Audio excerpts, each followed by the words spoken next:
हाँ जी, तो कैसे हैं आप लोग? हम आ गए हैं आपके लिए एक नई चीज़ लेके। आपके लिए नई चीज़ का मतलब है कि वीक एरिया फिक्स। अभी तक मैं आपको जैसे एक पूरा माइंड मैप समझाऊँ तो आप समझिए कि ये हमारी मास्टर सीरीज़ चल रही है 50 दिन की। ठीक है, 50 दिन में 25 दिन में हमने आपको सिलेबस कंप्लीट कराया, 5 दिन में हमने आपको मिक्स रिवीजन कराया, 5वें दिन मतलब डे 30 पे हमने आपको मिक्स PYQ करा दिए, सब सिखा दिए, कीवर्ड कैसे लगाने हैं, क्या करना है क्या नहीं करना है, वो सब समझा दिया। अभी भी हमारा रिवीजन ख़त्म नहीं हुआ है। अभी भी हम ये नहीं कह रहे हैं कि हमने आपको रिवाइज़ कराना छोड़ दिया, क्वेश्चन प्रैक्टिस कराना छोड़ दिया, बल्कि हम ये कह रहे हैं कि बीच में हम आपके लिए थोड़े हल्के फुल्के वीक एरिया फिक्स लेके आए हैं। मतलब आपके यूनिट्स के पेपर 1 के कुछ ऐसे टॉपिक जो आप लोग छोड़ देते हैं ये बोल के कि अरे ये तो लेस वेटेज वाले हैं, इन्हें छोड़ देते हैं, तो उन्हें नहीं छोड़ना है ना। तो कुछ वीक एरियाज़ आपके जो रह गए हैं, जहाँ जहाँ आपको समझना ज़रूरी है, वो हम सारे ले आए हैं। तो out teaching aptitude, research aptitude, reasoning, ICT, environment, higher education, सबके एक बार क्वेश्चन करने से पहले कॉन्सेप्ट समझ लेते हैं, है ना। चलो, टीचिंग एप्टीट्यूड में अगर मैं बात करूँ तो हमारे पास हम ये देख रहे थे, कंस्ट्रक्टिविज्म देखा था हमने। कंस्ट्रक्टिविज्म क्या था? Learners build knowledge through experience. यहाँ हमें पाइगट और विगोट्स्की की थ्योरी देखने को मिली थी कि कोई भी पैसिव रिसेप्शन नहीं बल्कि एक्टिव रिसेप्शन होना चाहिए, है ना। तो यहाँ कंस्ट्रक्टिविज्म में हम क्या देख रहे थे कि लर्नर्स अपनी नॉलेज जो बिल्ड कर रहे थे वो एक्सपीरियंस के थ्रू बिल्ड कर रहे थे, है ना। That is constructivism. ये देखो कुछ ऐसे ऐसे पॉइंट्स हैं ना कि बस जितना समझाया जा रहा है उतना समझ लो, क्योंकि ज़्यादा डेप्थ में जाओगे फिर आपको लगेगा मैम आपने ये पढ़ा दिया वो पढ़ा दिया, इससे आया तो नहीं उससे आया तो नहीं। इसलिए जो जो पढ़ाया जा रहा है उतना समझो, ठीक। स्कैप फोल्डिंग क्या होता है? स्कैप फोल्डिंग होता है temporary support given to learner until they can do it alone, like construction scaffolding. आप किसी को कोई चीज़ सिखा रहे हो, सब कुछ कर रहे हो, अच्छी बात है, बट उसको आप एक टेम्पररी सपोर्ट प्रोवाइड कर रहे हो जब तक वो खुद करने के लायक नहीं बन जा रहा। मतलब आप किसी को साइकिल चलाना सिखा रहे हो, उसके पीछे से पकड़े हो और आप धीमे धीमे देख रहे हो कि जब वो चलाने लग रहा है आप सपोर्ट छोड़ दे रहे हो। तो कब तक सपोर्ट दे रहे हो? जब तक वो खुद नहीं, अकेले करना नहीं सीख जाता। That is scaffolding. JPD is the zone of proximal development. यहाँ ये एक गैप होता है between what a learner can do alone versus with guidance. Zone of proximal development जब मैं पढ़ा रही थी वहाँ पे भी मैंने आपको बताया था, यहाँ पे भी बता देती हूँ। देखो, लर्नर को कुछ भी चीज़ें सिखाई जाती हैं विद गाइडेंस, तो एक वो जो गैप रह जाता है कि गाइडेंस के साथ वो कितना चीज़ें जान पा रहा है, कर पा रहा है, और बिना गाइडेंस के अकेले वो कितनी चीज़ें कर पा रहा है। तो वो जो बीच का जो गैप आ जाता है, that is zone of proximal development. Micro teaching is like teaching a small group of 5-10 students for a short time, developed at Stanford. Flipped classroom से बहुत ज़्यादा कॉन्सेप्ट आते हैं। फ्लिप्ड क्लासरूम बार बार मैंने यूट्यूब शॉर्ट्स के माध्यम से भी आपको पढ़ाया है। ऐसे भी समझ लो कि वो स्टूडेंट्स जो लेक्चर्स घर से देख के आते हैं और क्लास टाइम में उसका डिस्कशन और प्रॉब्लम होता है। मतलब मेन पढ़ाई आप सब कुछ करके आ रहे हो, पैसिव लर्निंग करके आ रहे हो घर से, और active participation, active learning, discussion आपका क्लास में हो रहा है। That is flipped classroom. So these are the concepts you have to remember for teaching aptitude. अगर हम बात करें रिसर्च की, तो रिसर्च में हम जानते हैं हाइपोथेसिस जो होती है वो एक एजुकेटेड प्रेडिक्शन होती है, और वहीं नल हाइपोथेसिस में हमें अपने वेरिएबल्स के बीच में, चाहे हमारा डिपेंडेंट हो चाहे इंडिपेंडेंट हो, उसके बीच में कोई डिफरेंस देखने को नहीं मिलता है। दैट इज़ नल हाइपोथेसिस, जिसे हम रिजेक्ट कर देते हैं और अल्टरनेटिव हाइपोथेसिस को मान लेते हैं, ठीक है। हाइपोथेसिस, रिलायबिलिटी, वैलिडिटी, या फिर मैं आपसे कहूँ रिसर्च क्वेश्चन, ये सारी चीज़ें बहुत डिटेल में मैंने फाउंडेशन सीरीज़ में भी पढ़ाई हैं और साथ साथ में मास्टर सीरीज़ में भी पढ़ाई हैं। तो इन केस अगर आप लोगों को टीचिंग एप्टीट्यूड, रिसर्च एप्टीट्यूड, किसी भी यूनिट का कुछ भी नहीं आता है, अगर बिल्कुल बिगिनर हो, तो बिना शर्म लिहाज के, बिना शर्म करे आप चैनल खोलोगे, वहाँ प्लेलिस्ट पे जाओगे, वहाँ आपको दिखेगा एक मास्टर सीरीज़, एक फाउंडेशन सीरीज़, जो भी आपको बेहतर लगे वो आप देख लेना, ठीक। सब कुछ फ्री है, प्रमोशन वहीं है। एक तो लोगों की हेल्प करो, उनको लगता है हम प्रमोशन कर रहे हैं जैसे हमें पैसा मिल रहा है। भाई साहब, नहीं बेटा, ऐसा कुछ नहीं है। वैलिडिटी टाइप्स की बात करें तो हमारे पास वैलिडिटी 2 टाइप की मेनली होती है, एक इंटरनल, एक एक्सटर्नल। इंटरनल मतलब experiment truly measured what it claimed, that is internal validity. That और external findings can be generalised. जब हमारी फाइंडिंग्स जनरल वे में, मतलब एक जनरल कंक्लूजन की तरफ चली जाती हैं, तब वो वैलिडिटी हम कह देते हैं एक्सटर्नल। कंटेंट वैलिडिटी की बात करूँ तो test covers all aspects of the subject. Construct validity की बात करूँ तो test measures the theoretical construct it claims to measure. वहीं हमें लिकर्ट स्केल देखने को मिला था, लिकर्ट स्केल जहाँ एक रेटिंग स्केल है जो स्ट्रांगली एग्री, देखो आपके पास गूगल फॉर्म आते होंगे बहुत सारे जहाँ पे ऐसे पूछते होंगे strongly agree, agree, neutral, disagree, strongly disagree. तो ये जो 5 पॉइंट का आपका एक एटीट्यूड स्केल होता है, रेटिंग स्केल होता है, डेवलप्ड बाय रेंसस लिकर्ट, इसे हम लिकर्ट स्केल बोलते हैं।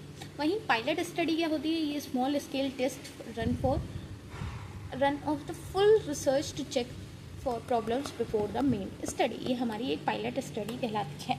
अगर मैं बात करूँ आईसीटी की, हायर एजुकेशन की, रीजनिंग की, तो रीजनिंग में आपको डायरेक्शन वाले क्वेश्चंस पे ध्यान देना है, थोड़ा क्लॉक और कैलेंडर उतना ज़्यादा आता नहीं है बट रेयरली केस में आ जाता है। तो अगर आपको ये ब्लड रिलेशन हो गया, कैलेंडर प्रॉब्लम हो गया, क्लॉक प्रॉब्लम हो गया, डायरेक्शन सेंस हो गया, ये अगर आपको बहुत डिटेल में जानने हैं ना, बहुत डिटेल में अगर पढ़ने हैं ना, तो आप कमेंट डाउन कर सकते हो, मैं सेपरेट वीडियो ले आऊँगी। Else I don't think so you need this. ICT और हायर एजुकेशन की बात करें तो आपको जानना है बैंडविड्थ, एक का definition, that is data transfer capacity of a network connection. एक नेटवर्क कनेक्शन के अंदर डेटा ट्रांसफर कैपेसिटी कितनी है नेटवर्क कनेक्शन की, that is bandwidth measured in Mbps और जीबीपीएस।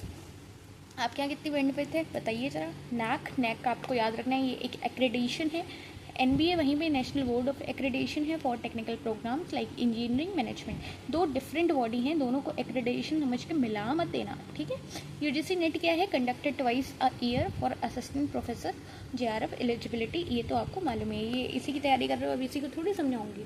राधा कृष्णन कमीशन जो हमारा है उसने रिकमेंड किया है यूजीसी, और कोठारी कमीशन ने रिकमेंड किया है 10+2 school structure plus 3% GDP on education. तो ये 2 अलग अलग चीज़ें आपको याद रखनी है, ठीक है। ये कुछ ऐसे पॉइंट्स हैं जो आप याद रखेंगे तो बेहतर रहेगा। अब हम आ जाते हैं क्वेश्चंस पे। तो हम अगर जानें कि जो हमारा कॉन्सेप्ट है जोन ऑफ प्रॉक्सिमल डेवलपमेंट, ये क्या है बताओ। तो मैंने बोला था कि जोन ऑफ प्रॉक्सिमल डेवलपमेंट हमारा एक गैप होता है, बच्चा अकेले कितना काम कर पा रहा है और गाइडेंस के साथ कितना काम कर पा रहा है। तो देखो अब आप क्वेश्चन आए तो ये मत सोचना कि मैम पहले 4 ऑप्शंस पढ़ेंगी फिर उसमें उलझाएंगी फिर सुलझाएंगी। हम मेरा सीधा सा कहना है, आप क्वेश्चन देखो, ऑप्शन देखो, वीडियो पॉज करो, अपना आंसर लिखो कॉपी में, और फिर मैं जो एक्सप्लेनेशन दे रही हूँ उसके साथ में मैच करते जाओ। दैट्स द ईजियर वे, जिससे आपका टाइम भी बचेगा और आपको खुद से आएगा भी, ठीक। तो विगोट्स्की का ये जो कॉन्सेप्ट है जोन ऑफ प्रॉक्सिमल डेवलपमेंट, ये आपका बताता है the gap between what a learner can do independently and what they can achieve with guidance, ठीक है। चलो अगली बात अगर मैं करूँ, micro teaching developed at Stanford University is a teaching training technique characterised by. Stanford का जो माइक्रो टीचिंग हमने क्या कहा था कि ये देखो आज ही पढ़ाया है, अब आप ये नहीं कह सकते कि आपने मैम पढ़ाया नहीं है, ये आज ही पढ़ाया। माइक्रो टीचिंग बताया मैंने, टीचिंग स्टैनफोर्ड बताया। अब जो 5-10 बच्चों की माइक्रो टीचिंग की बात हो रही है, वहाँ 40 बच्चे आएंगे क्या बताओ, नहीं ना। तो क्या आएगा, 40 बच्चे आएंगे नहीं ना। टीचर इन्वॉल्वमेंट ऑनलाइन टीचिंग नहीं भाई, teaching A small group for a short time, that is micro teaching, focusing on one skill followed by a feedback. Flipped classroom कि बच्चा घर से पढ़ के आएगा और क्लास में आके डिस्कशन होगा, केवल थ्योरी घर से पढ़ के आएगा, प्रैक्टिकल क्लास में होगा। तो आपको कौन सा ऑप्शन दिख रहा है, lecture content is delivered at home, class time is used for discussion and problem solving. देखो ये सारे क्वेश्चंस ऐसे हैं कि अब आप यहाँ ज़्यादा टाइम नहीं खोटे कर सकते हैं, ठीक है। तो आपको सीधा सीधा आंसर्स दिख रहे हैं, आंसर्स लगाने हैं, देखने हैं। और द थिंग इज़ कि आप अपना स्कोर बताएंगे, कमेंट डाउन करेंगे अपना स्कोर। क्यों करेंगे, क्योंकि आप ऐसे नोट डाउन कर रहे होंगे, है ना। जीन पाइगट्स का state of concrete operational thinking is characterised by, जो हमारा ये 7 से 11 के बीच में होता है कॉन्क्रीट ऑपरेशनल थिंकिंग, वो क्या होती है, the ability to think in abstract terms and hypothetical scenarios, logical thinking about concrete object and events, the object permanence and sensory motor exploration या symbolic play and egocentrism, child cannot take another perspective। तो जो concrete operational होता है, पहली बात तो मैं ये बता दूँ 2022 का जो आया हुआ ये क्वेश्चन है, ये जीन पाइगट्स का जो स्टेज ऑफ, जैसे हमने अभी जोनो प्रॉक्सिमल डेवलपमेंट पढ़ा, वैसे ही है हमारा कॉन्क्रीट ऑपरेशनल थिंकिंग। तो जो कॉन्क्रीट ऑपरेशनल है उसमें हम देखते हैं एज 7 to 11 के बीच में एक लॉजिकल थिंकिंग बनना शुरू होती है about concrete objects and events. इसमें हम सेंसरी मोटर कब देखते हैं, हमारी स्टार्टिंग एज में। जो हमारा बच्चा 7 साल से भी जब छोटा होता है तब हम देखते हैं सेंसरी मोटर वाली, ठीक है। फिर जब धीरे धीरे बढ़ता जाता है तो कॉन्क्रीट से और ज़्यादा बढ़ती जाती है चीज़ें। 4 स्टेजेस होती हैं। ये 4 स्टेज के नाम जिस बच्चे को मालूम है उसकी तैयारी बेहतर चल रही है और मैंने पढ़ाया हुआ है। तो ये 4 स्टेज के नाम जरा एक बार कमेंट डाउन कर दो। जैसे एक कॉन्क्रीट ऑपरेशनल है, सेंसरी मोटर है ना। तो मैं चाहती हूँ ये 4 स्टेज के सही नाम जो हैं जीन पाइकेट्स के, ये एक बार कमेंट डाउन कर दो। और एज के साथ करना, जैसे इसकी एज 7 to 11 है, 0 to 2 में क्या होगा, समझ रहे हो। फिर आगे क्या होगा, 12+ वाले के लिए क्या होगा। तो ऐसा करके कमेंट डाउन करके ज़रा जल्दी बताओ। Which of the following best describes the principle of scaffolding. Scaffolding मैंने क्या कहा था तुम लोगों से कि एक टेम्पररी स्ट्रक्चर प्रोवाइड करना जब तक वो पूरी तरीके से अपने आप करना नहीं सीख जाता, है ना। तो बिल्डिंग अ परमानेंट डिपेंडेंसी नहीं, गिविंग स्ट्रेन इंक्रीजिंग डिफिकल्टी नहीं, ऑर्गेनाइजिंग क्लासरूम नहीं भाई। क्या है, टेम्पररी स्ट्रक्चर्ड सपोर्ट। साइकिल किसी को चला रहे हो, चलाना सिखा रहे हो, क्या दे रहे हो, सपोर्ट ही तो दे रहे हो। लिकर्ट स्केल जो है वो क्या करता है, लिकर्ट स्केल 5 पॉइंट का होता है या 7 पॉइंट का होता है। जो मैंने बोला था ऐसे एग्री, डिसएग्री, ये वाली जो एटीट्यूड्स, ओपिनियंस, परसेप्शंस देखने को मिलते हैं, है ना, ये वाली चीज़। तो इसमें आपको क्या है 5 या 7 पॉइंट का होता है। इससे आपको याद रहेगा लिकर्ट स्केल। अगले क्वेश्चन की अगर मैं बात करूं, डैट इज़ इंटरनल वैलिडिटी। तो इंटरनल वैलिडिटी तो अभी मैंने आपको बताया और ये आपका बहुत अच्छा मौका है कि आप इतने ये जो लंबे लंबे दे रखे होते हैं, है ना, इसमें से आंसर आप एक बार अपने आप सोच पाओ कि क्या है बेस्ट आंसर। ये इस क्वेश्चन का आंसर आप देंगे, कमेंट डाउन करिए इंटरनल वैलिडिटी का answer. 7th question, I want the answer in comment box. एक दो ट्रिकी क्वेश्चंस भी डालने चाहिए इसलिए जिससे आपको एक अंदाज़ लग सके। जिन बच्चों को लग रहा हो कि मैं अभी लेटेस्ट की क्यों नहीं करा रही हूँ तो उन्हें मैं बता दूँ कि मैं लेटेस्ट के भी कराऊँगी। पहले मैं कॉन्सेप्ट पे ज़्यादा तवज्जो देती हूँ, तो आप कॉन्सेप्ट पहले समझिए, लेटेस्ट अगला पिछला सब करा दिया जाएगा। A researcher conducts a small scale trial of her questionnaire of 10 participant before launching the full study. This is called a, मतलब पूरे पे एक करने से पहले आप एक स्मॉल स्केल ट्रायल ले रहे हैं। ये भी अभी आंसर मैंने बताया आपको। लॉन्गिट्यूडनल होगा नहीं, कंट्रोल होगा नहीं, केस स्टडी होगा नहीं, क्या होगा, पायलट स्टडी।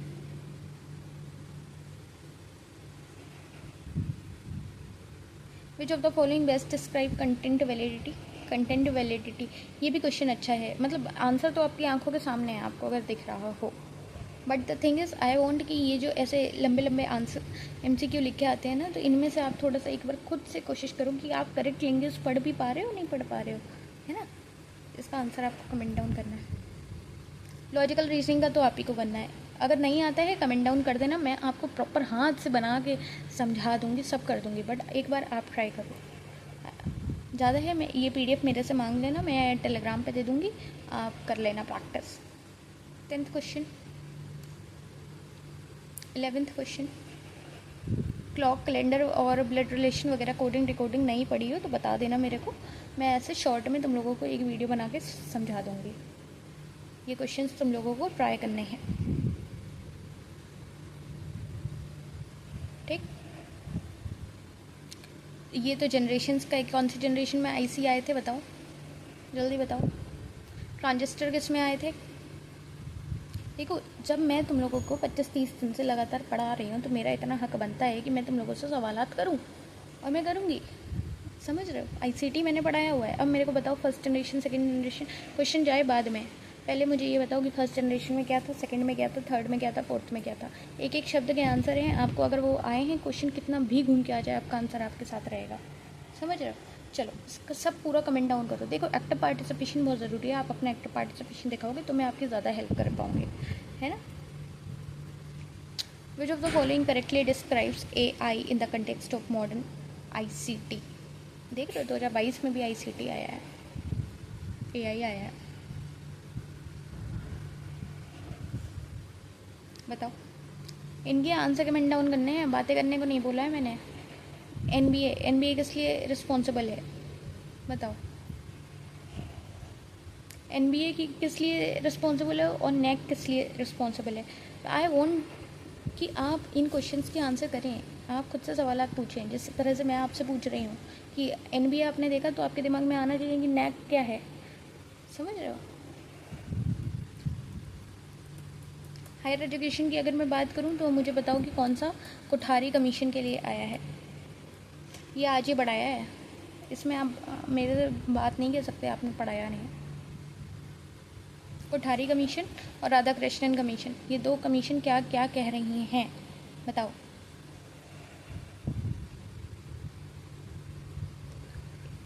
ये तो परसेंटेज का क्वेश्चन है, जल्दी बताओ। कार्बन सिक्वेस्ट्रेशन क्या होता है बताओ। ये क्वेश्चन ऐसा है जहाँ पे लोग कहेंगे मैम ये क्या होता है। तो मैम तो है ही बताने के लिए, बता देंगी ये क्या होता है, पर आप थोड़ा सा दिमाग लगाओ और फिर बताओ क्या होता है। ठीक है। So these are the questions, you have to practise, you have to give the answers. और फटाफट प्रैक्टिस करो, फटाफट अपना एक्टिव पार्टिसिपेशन दिखाओ, जिससे मुझे भी पता लगे आपको कितनी चीज़ें आ रही हैं नहीं आ रही हैं। अपने सवाल पूछो, दिक्कतें पूछो, परेशानी पूछो, अपनी सारी समस्याएं कमेंट डाउन करो, मैं सुनूंगी समझूंगी, उस हिसाब से आपको हल बताऊंगी और आगे पढ़ाती जाऊंगी। क्योंकि एग्ज़ाम में तो आपका मुश्किल से 1 महीना बचा है ना, मुश्किल से। तो अब बताइए, ये मास्टर सीरीज़ हमने 50 दिन की रखी थी और इसमें देखिए हमारा 30 डे हो चुका है, आज हमारा डे 31 है। बस हम अपनी स्पीड में सही चल रहे हैं, अब आप जानिए। समझ रहे हैं। चलिए, इसी के साथ मिलते हैं आपसे नई क्लास में। आपकी जो भी परेशानी हो कमेंट डाउन कर देना, ठीक है। और टेलीग्राम ग्रुप ज्वाइन कर लेना, जिससे आप ज़्यादा से ज़्यादा क्वेश्चन प्रैक्टिस कर पाओ।